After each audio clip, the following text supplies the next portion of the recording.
it is chest day, so I'm pretty excited for this lift, but I'm also not really looking forward to it. This is the first time in a long time where I'm not looking forward to a lift, and I think it's because we've taken our carbs down to about 80 grams, and I'm just really tired. I feel really sluggish, so I'm like, man, we're gonna probably have to take more rest days. Not like sore, I'm just tired and sluggish. So it's like I could probably sleep more. I can probably, I don't know, just low energy, right? So hopefully this pre-workout kicks in. We've got some CBUM championship or champion mindset, Super Sabbath, and hopefully that kicks in, because I don't know if I really like manipulating the carbs more and like bringing them down. I don't know if I really like it, so maybe I'm gonna have to just give it some time and adjust. But with a lot of research I did and a lot of things, and just like I was like, you know what, I think I'm gonna go ahead and do this and just manipulate the carbs and bring the carbs down, actually by a lot.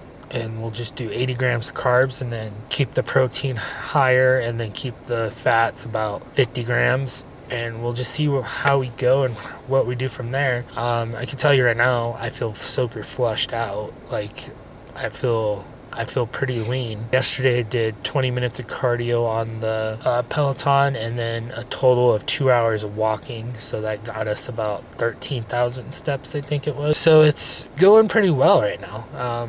Thankfully my right leg's holding up, and I think that's because of the warmer weather. I can walk more, do more stuff in the summer and stuff. We do have some winter like weather coming back though this coming up week.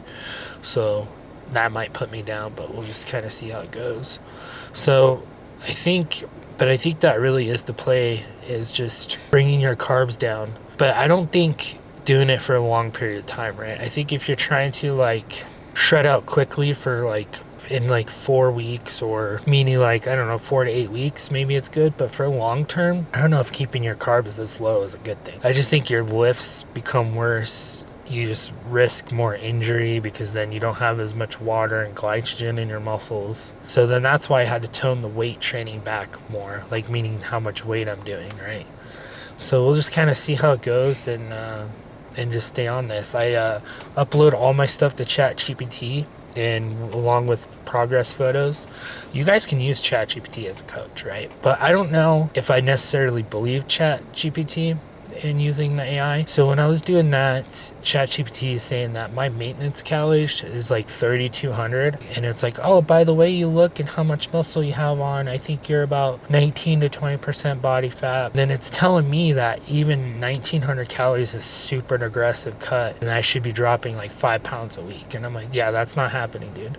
Like this, and I even upload all my food, I upload all my data into ChatGPT, and kind of using it as a coach and kind of seeing, because I know some people out there are like, oh, I use ChatGPT, but I'm starting to see where ChatGPT is actually wrong on some of the stuff. So be very careful using ChatGPT. You want to use, I would say, probably a professional weight loss coach if you really like, if you have the money and you really want to take it serious and you really need the help, or like a professional bodybuilding coach, like whatever your goals are, right?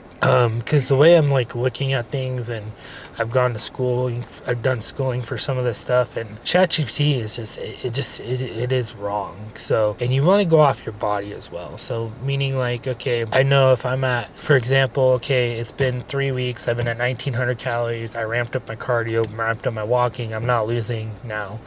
Okay, so now let's drop the calories by another 100 to 200 calories. So now I'm at 1,700 calories, as an example. And then we'll go for 3 weeks and see how we do there.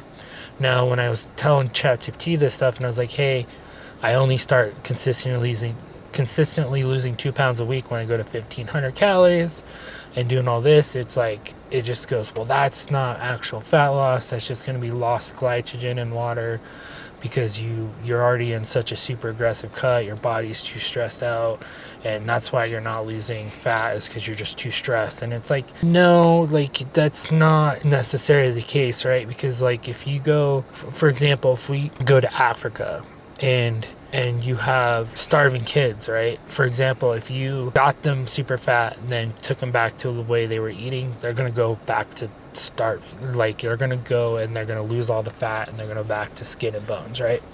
As an example. So it's like, you don't see people in Africa that are obese, and then they're like, oh, I have PCOS, so it makes me obese, right? You don't really see that in those countries that have a bad food supply and have starvation, or like, for example, everything that was going on in Gaza. You would see the videos and photos of people starving to death, right? You didn't see someone randomly there obese and was like, well, I have PCOS, I'm not starving. I'm not skin and bones right now. I have fat on me because I have PCOS and I have the blah, blah, blah. That's just for example. So when you take the food away, right, that's the number one factor. If you're going to lose weight or not, is taking food away.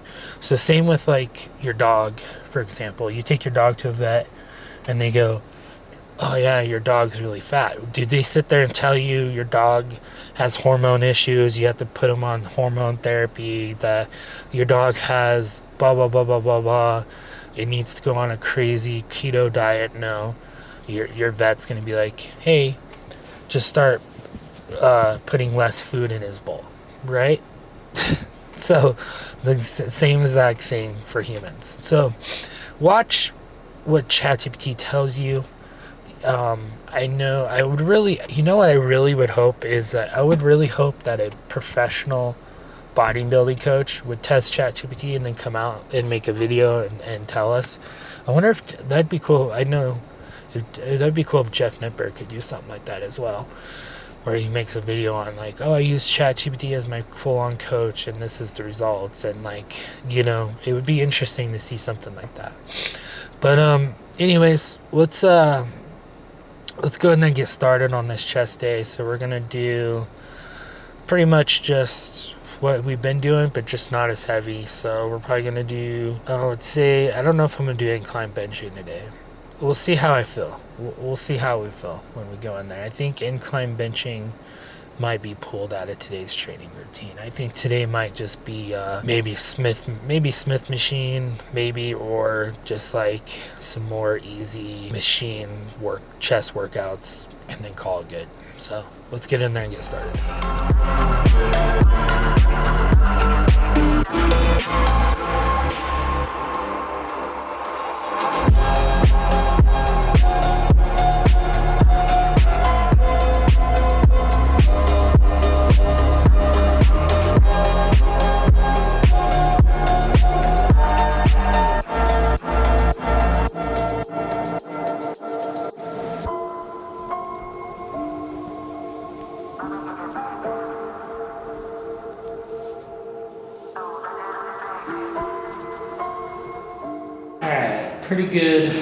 Pretty good, decent lift.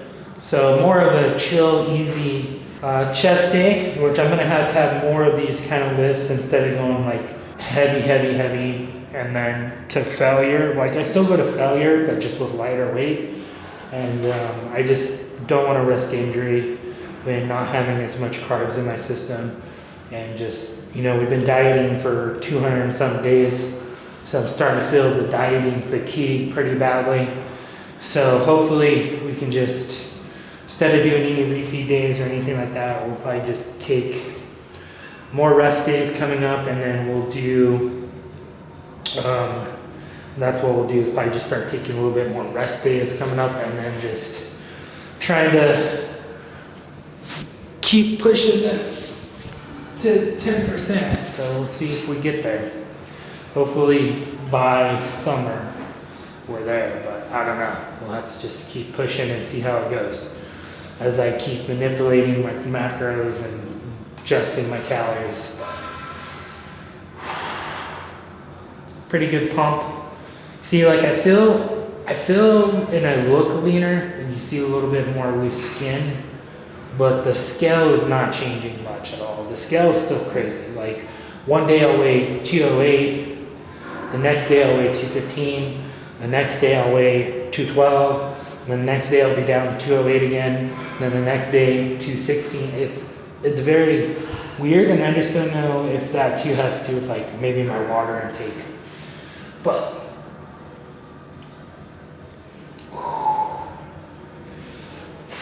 definitely looking leaner, seeing less fat.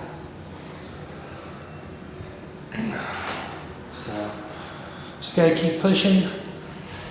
just keep chugging along. Right now I'm kind of debating in my head, is it even worth being lean? Is it worth being super lean? Like the mental toll, the physical toll it takes on you. Like I almost was happier, more fat, more fuller, and pushing around, throwing around a lot of weight, kind of more like how strongmen do, than being leaner and not being able to throw as much weight around. I don't know. I'm kind of having second thoughts. It's like, it's more of just like, what do I want? You know, do I want that really good looking physique and being lean and then like juggle between 10 and 15% and just like, and then start putting tons of muscle on? Or do I just want to be like, screw it, I don't care about my body fat. I want to just throw around a lot of weight and I want to get to a 405 bench, or I want to get to, you know, higher benching. I don't know yet. We'll see. I think if I was younger, I definitely would be, if I was like starting out again in my 20s, like if I was at 20 years old right now, I think I wouldn't really worry about the body fat too much and just worry more about throwing a lot of weight. But as I'm getting older, I probably should worry about the body fat more, just for health reasons and all that stuff. But like heart disease runs in my family pretty bad.